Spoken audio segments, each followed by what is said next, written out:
to the Fourth and Long Fantasy Football Show with Corey and Justin. Here they are, the Fourth and Long Fantasy Brothers. Welcome to episode 4 of the Fourth and Long Fantasy Football Show. My name is Corey, and I am here with my actual brother, Justin. Hello, this is Justin.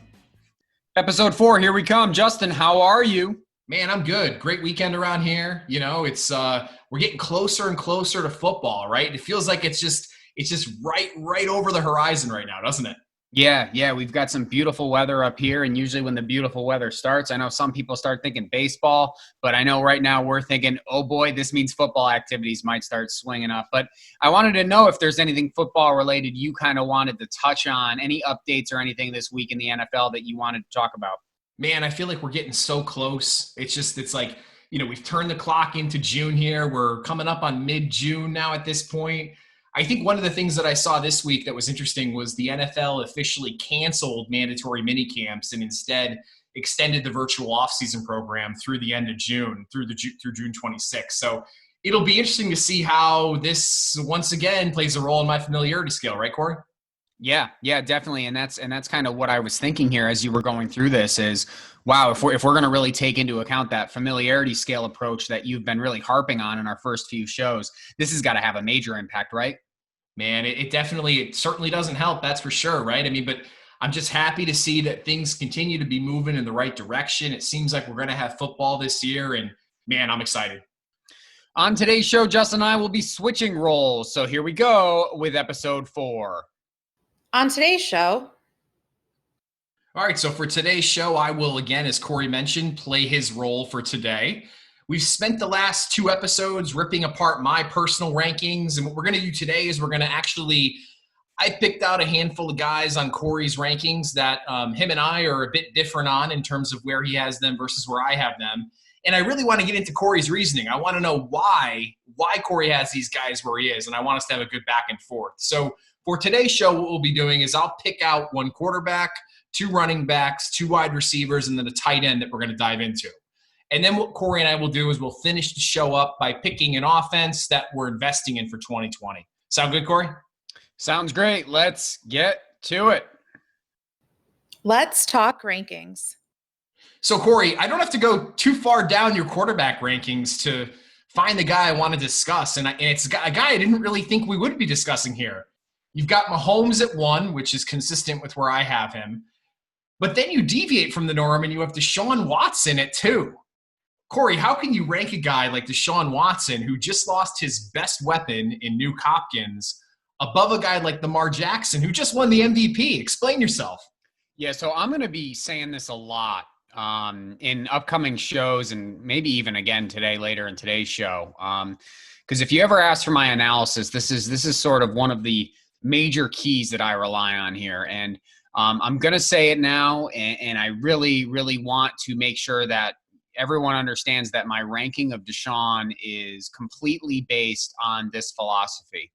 You are not playing to win fantasy football from last year. If you are trying to assemble the best team from 2019, you are going to lose. You're trying to win this year. You're trying to assemble the best team for 2020. What that means is that you have to zig when everyone else is zagging. Deshaun Watson is the second most talented quarterback in the league right now, in my opinion. He has a fantastic arm. He has good pocket presence. He has that extend the play cheat code. And I just absolutely love the talent. As far as the weapons go, look, I will take David Johnson and the hopefully healthy combo of Brandon Cooks and Will Fuller over Hopkins pretty much alone. I like that for Deshaun's value. Giving a guy more reliable places to throw the ball makes me feel better about a fantasy quarterback compared to a quarterback who has just one elite option to throw to, which was the situation for most of last year. Look, as for Lamar, when the Rams set the world on fire a few years ago and the Patriots found a way to stop that train by stacking the box and shutting down the outside zone run, all NFL teams followed suit. Are we sure NFL defenses won't adjust to the historic run Lamar run offense? And if and when that happens, can you honestly tell me you're confident in Jackson's arm talent to make him an elite fantasy option? Look, Lamar is still my 3, so it's not like I'm ranking him number 12. He's still in my top 5 quarterbacks. I'd love to have him on my team. But I'm going to place my chips on the NFL coaching staffs around the league being smart enough to adjust and force Lamar into an uncomfortable situation. Yeah, I think you make a good point there, Corey. I think really, we've seen sustained success from Deshaun Watson. We've seen that one really, really incredible, sensational season from Lamar. I think, there's really no denying Deshaun's talent, right? I completely agree with you there. He's one of the more dynamic quarterbacks in the league right now. I just think the loss of Nuke Hopkins definitely hurts. When you take away arguably the best wide receiver in the NFL, there's no denying that it's going to have a ripple effect on the offense as a whole. Now, I talked about Lamar in episode 2 when we were going through my quarterback rankings, and he's kind of interchangeable in my mind with Mahomes 1-2. There's really never been a player like him, right? I mean, he's an RB1 and a QB1 mixed into one player, and I'd agree. And I talked about it on the episode where I think the defensive schemes will certainly adjust. But if I can get even 75% of what Lamar Jackson did last year, man, I'll take that. Now, I don't disagree with you, right? I don't disagree with you, and that's why he's my number 3.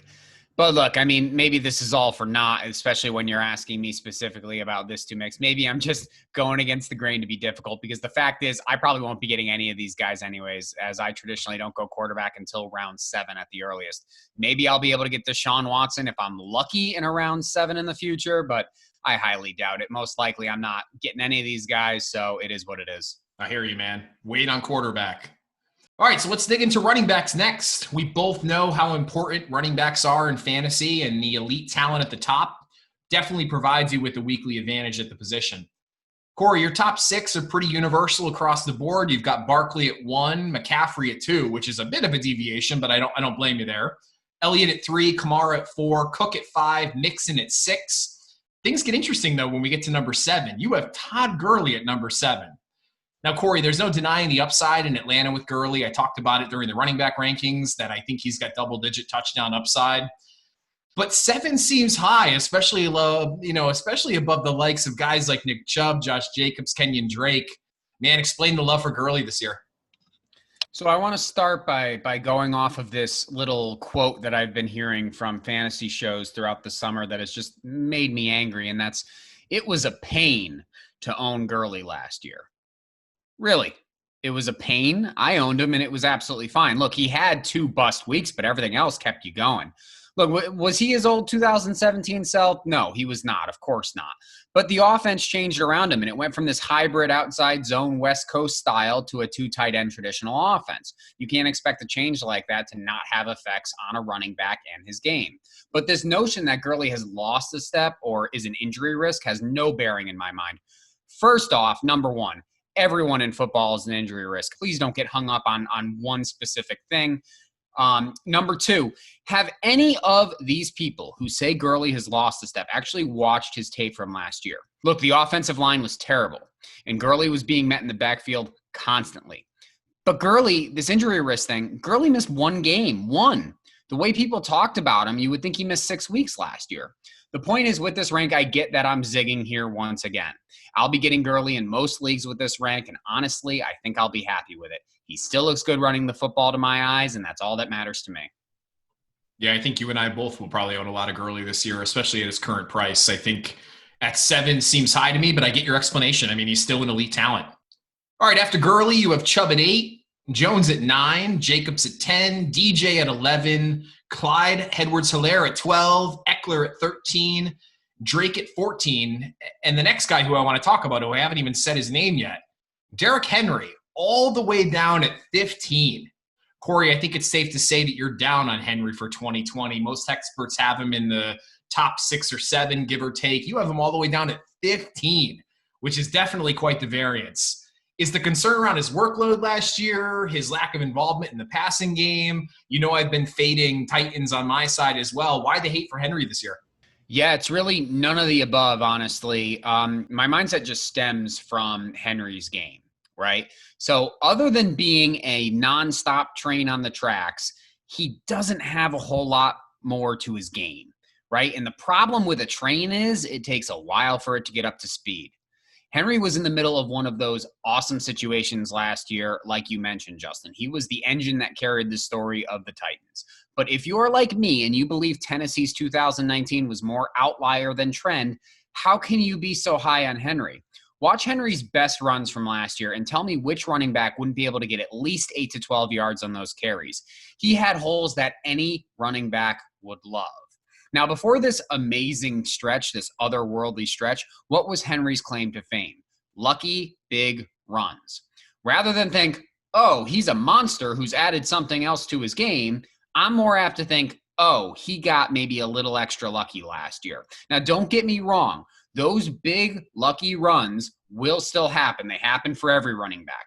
But I just believe they'll be fewer and far between. And that makes him more of a reliable RB2 for me than an RB1. And I think you have to think of the mindset here, right? Would I feel confident going into the season with Derrick Henry leading my running back group? My answer is no. I would be thrilled to have Henry as my number 2.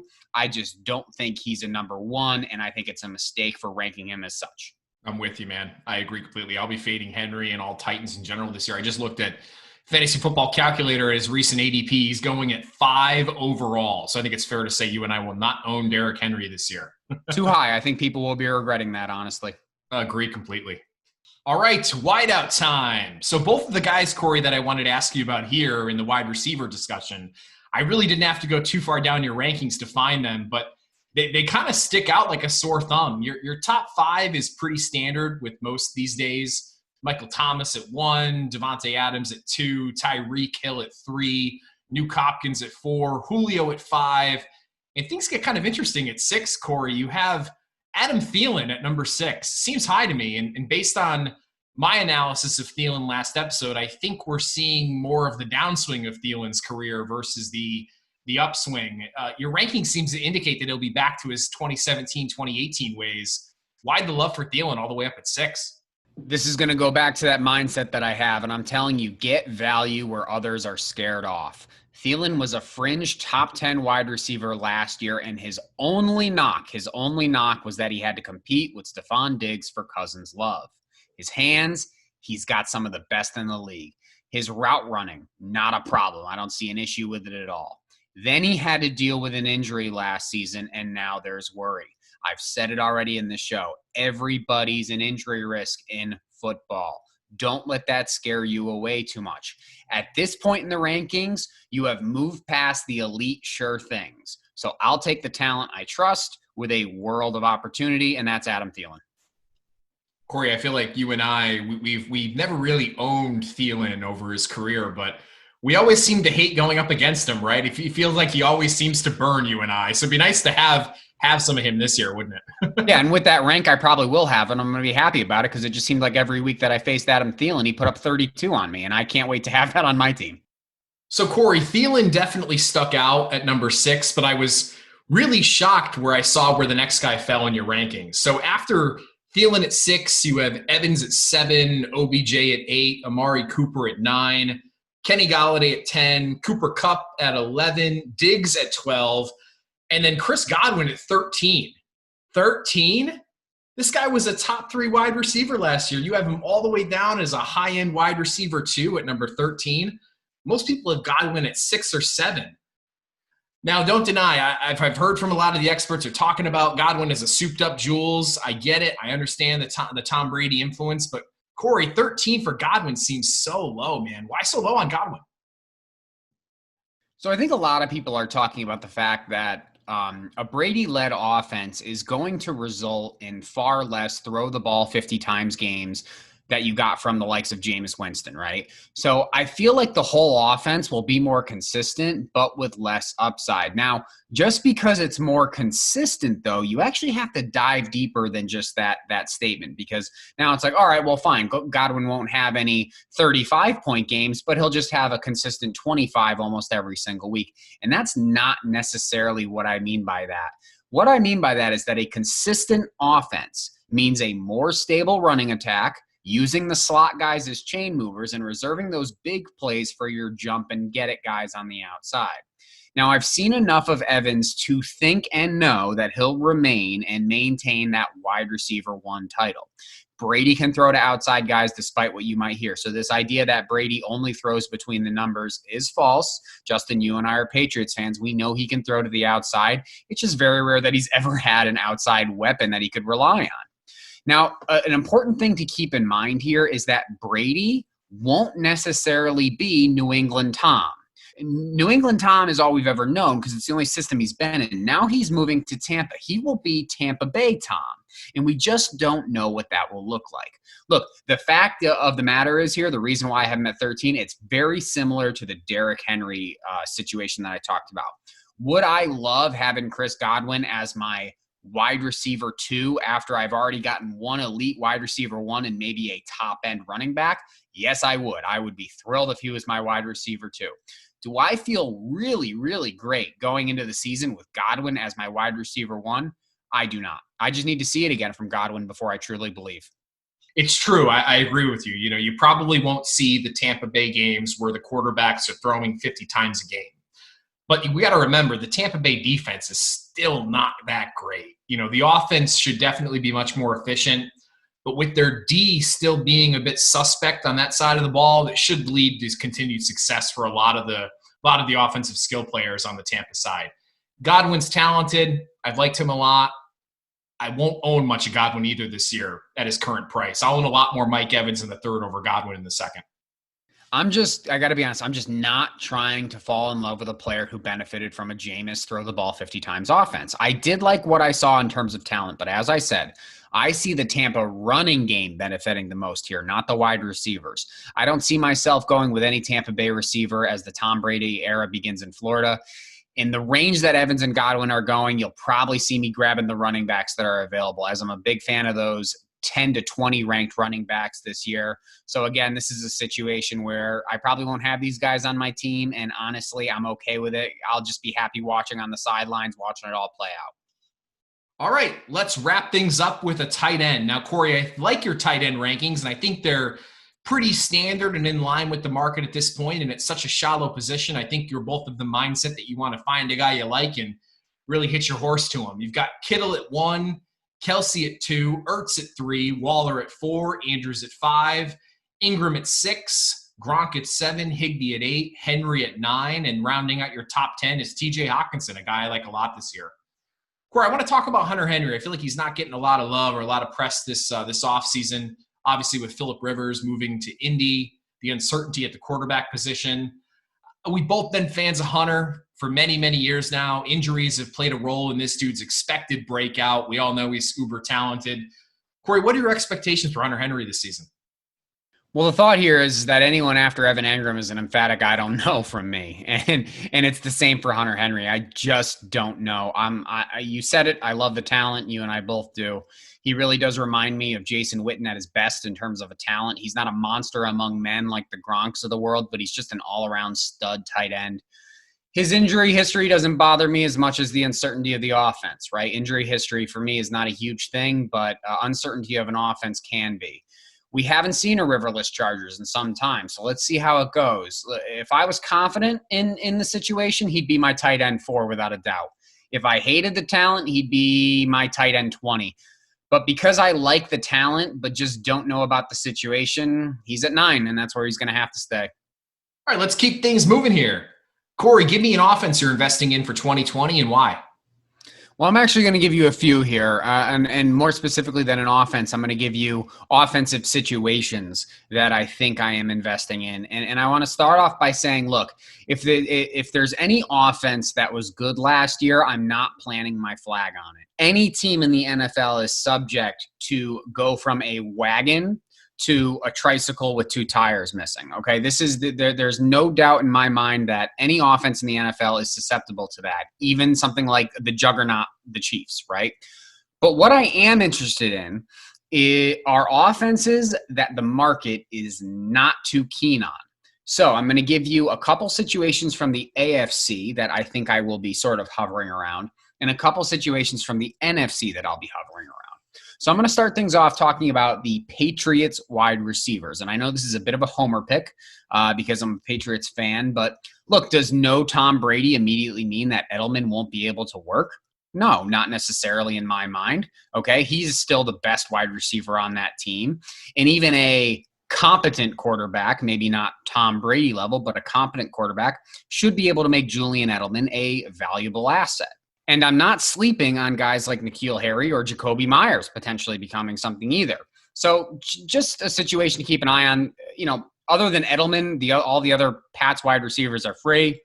Wouldn't mind picking one of them out and just riding with them for the whole year. And don't forget about our second round. Don't forget about our second round pick swap for Mohamed Sanu last year. I don't want to talk about Mohamed Sanu. I got to be honest. I would rather not discuss Mohamed Sanu.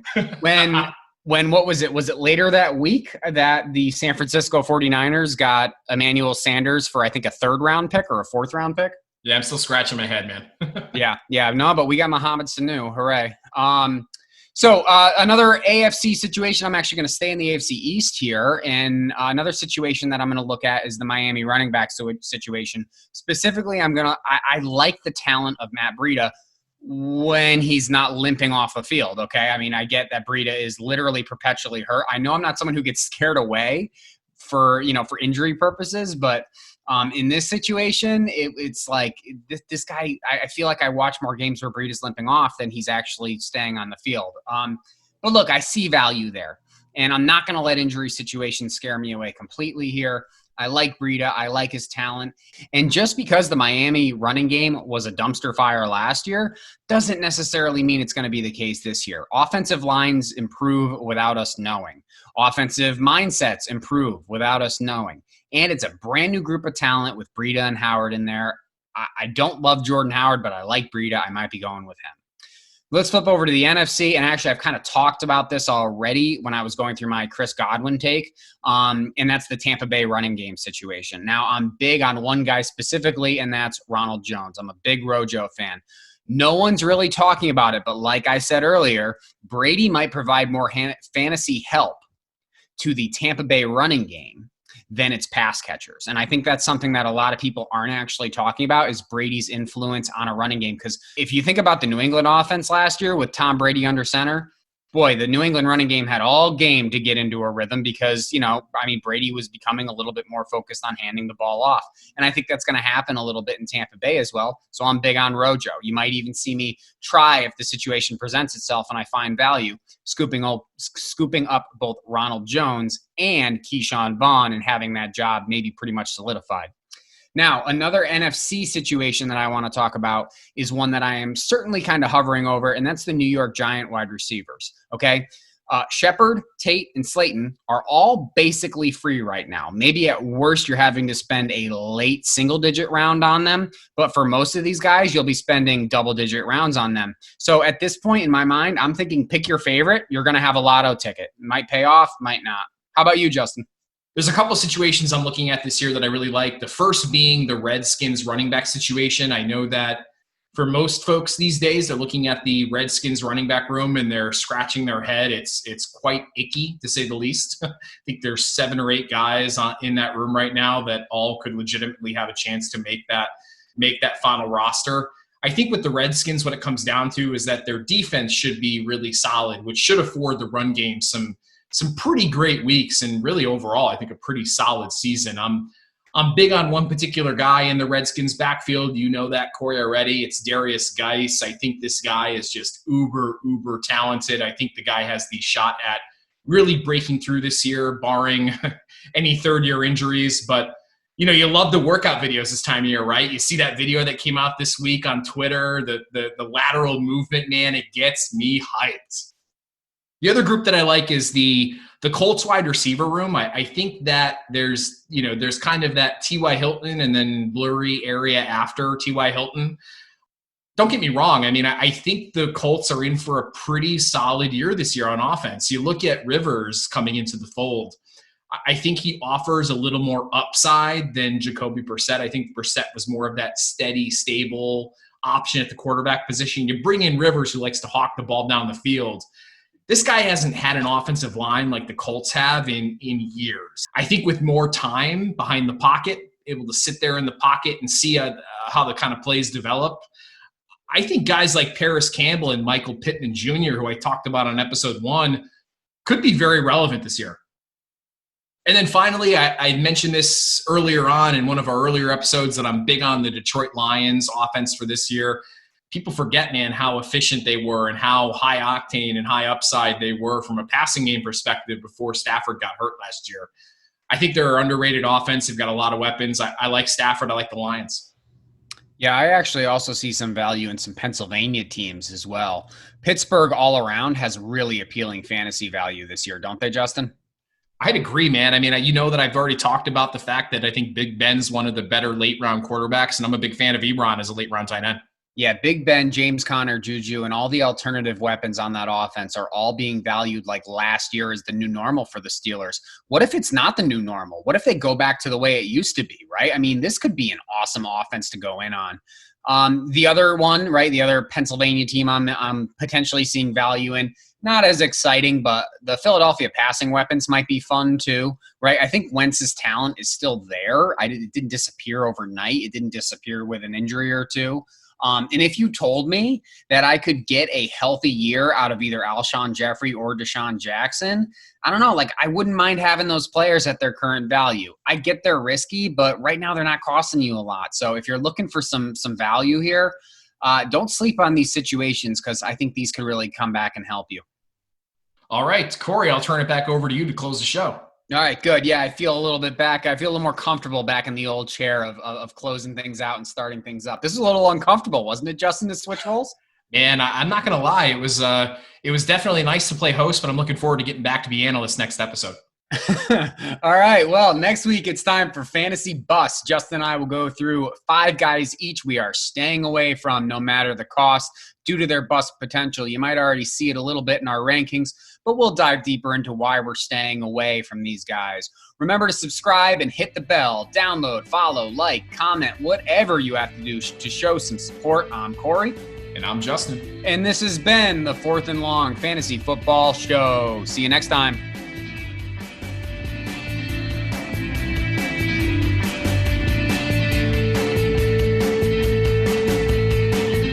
Royalty-free music courtesy of Ben Sound. The views and opinions expressed on today's episode are that of the Fourth and Long Fantasy Football Show. Remember to like and subscribe.